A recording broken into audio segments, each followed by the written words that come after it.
To begin, we'll create a copy of our existing HTML file. This will allow us to experiment with styling without affecting the original structure.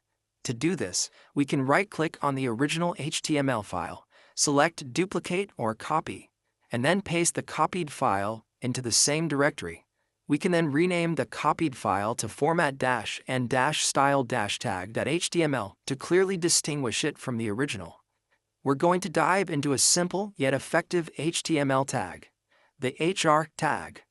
The HR tag, short for horizontal rule, is used to create a visual break or separator within your web page. Think of it as a line that divides content into distinct sections. As you can see, the HR tag simply inserts a horizontal line across the entire width of the page.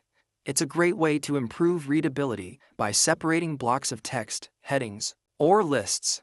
Enhance visual appeal by adding a clean and organized look to your page. Guide the user's eye by drawing attention to specific sections. Okay, let's explore the BR tag, a simple yet powerful tool for controlling how your text appears on the page. The BR tag, short for line break, is used to insert a single line break within a block of text. Unlike the HR tag, which creates a horizontal rule, BR simply moves the following text to the next line. If you're observing the web browser, you'll notice a distinct format between the skills and education sections, as well as within the text enclosed by the pre-tag below. Interestingly, while pressing Tab or Enter between words within a paragraph element has no visible impact on the displayed text. If do the same action within a pre-element results in noticeable spacing between words, highlighting the unique behavior of these elements. If we observe that when we full screen the browser, the paragraph text expands to fill the entire width. To address this, we will adjust the paragraph formatting to maintain the same appearance as it has when the browser is in half-screen view. This will involve strategically inserting BR elements within the second paragraph to control line breaks and achieve the desired half-screen line view.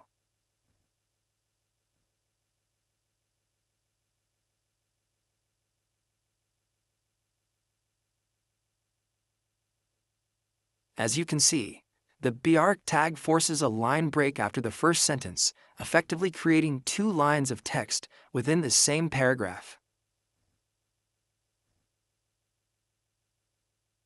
Since the pre-element is not intended for the current purpose, we will replace it with a paragraph element.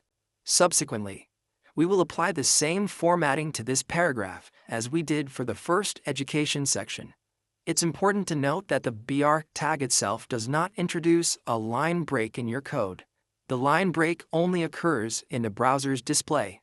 However, to improve code readability, it's common practice to place the text that should appear on the next line below the BR tag, even though it doesn't affect how the code runs. Now let's dive into the exciting world of text formatting elements in HTML. These elements allow you to control the appearance and emphasis of your text, making your web pages more visually appealing and informative. Let's say I want to highlight the name of my university. I can use the beat tag to make it bold. As you can see, the beat tag effectively emphasizes the name of my university, making it stand out from the rest of the text. Now let's say I want to emphasize the graduated title at the university. I can use the M tag to make them appear in italics. Alternatively, I can also use an id element to give an italic effect to the text. While both tags result in italicized text, id is more suitable for text that is inherently italicized, such as foreign words, technical terms, or book titles. In addition to M, I, and the tags we've already discussed, HTML provides other formatting tags, each serving a specific purpose in presenting web content. Strong. This tag is used to strongly emphasize text, typically making it appear bolder. Mark. This tag highlights text, often with a background color, to draw attention to it. Del. This tag indicates deleted text, often displayed with a strike-through effect. Ins. This tag indicates inserted text, often displayed with an underline. There are several formatting tags that are not used as frequently, but it's good to be aware of them. These include code tag. This tag is used to display code or computer output. It often renders the text in a monospaced font. For example, code, def greet, name, print, hello, plus name plus exclamation point, slash code, sub tag. This tag displays text as subscript, typically used for chemical formulas or mathematical expressions. For example, P. The formula for water is H sub 2 slash sub O slash P. Sub tag. This tag displays text as superscript, often used for exponents or footnotes. For example, P. The area of a circle is calculated using the formula B pi r sub 2 slash sub slash B slash P. It's important to note that the correct placement of the opening and closing tags is crucial for the proper rendering of the HTML. By understanding the purpose of each formatting tag and ensuring proper tag placement, we can effectively structure and present information on our web pages, enhancing readability and improving the overall user experience. When reviewing a document, pay close attention to the formatting of lists. For example, consider the following list: technical skills, soft skills, problem-solving skills. Notice that the colons are not aligned, and if the content of problem-solving skills is longer, it might also appear misaligned. We can improve the visual consistency of this list by using the and NBSP entity.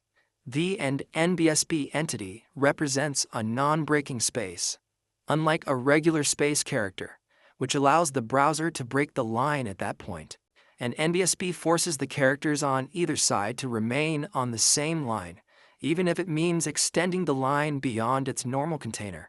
However, if the existing space before the colon is too wide, using and NBSP might not be sufficient.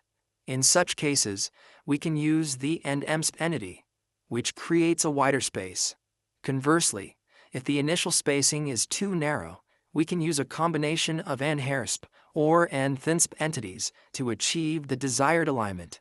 This approach ensures consistent spacing before each colon, resulting in a more visually appealing and professional-looking list. Congratulations!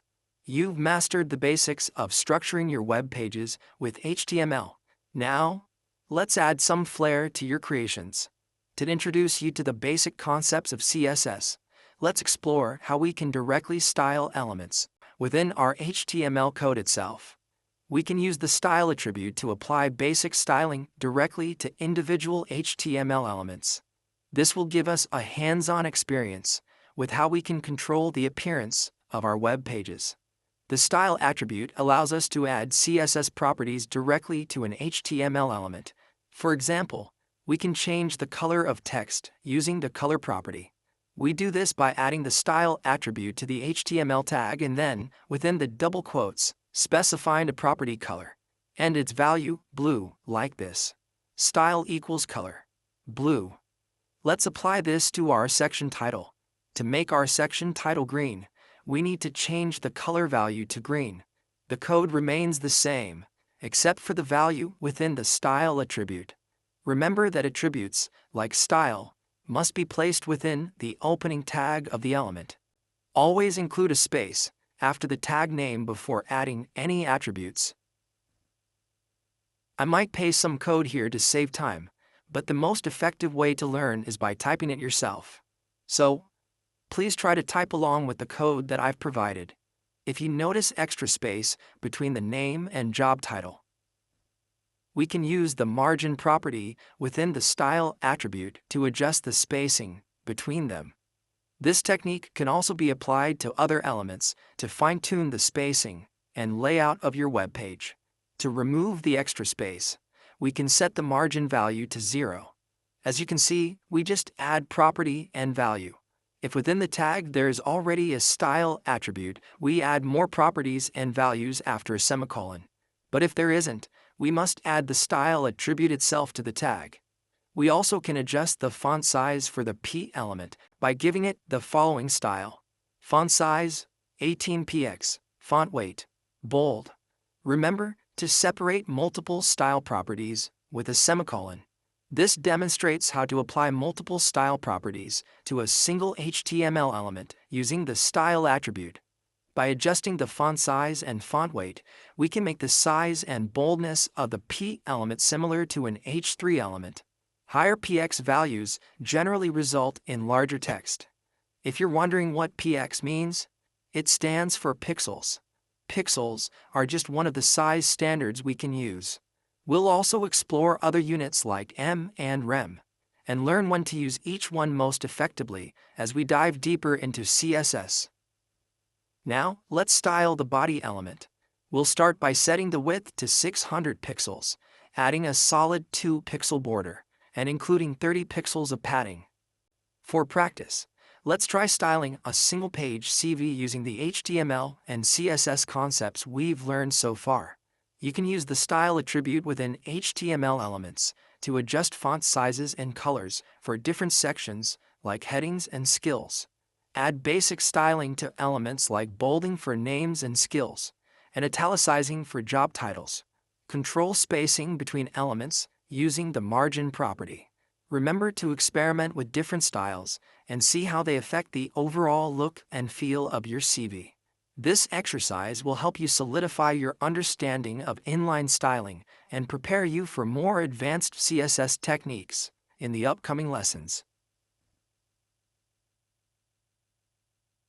I will see you guys in the next lesson.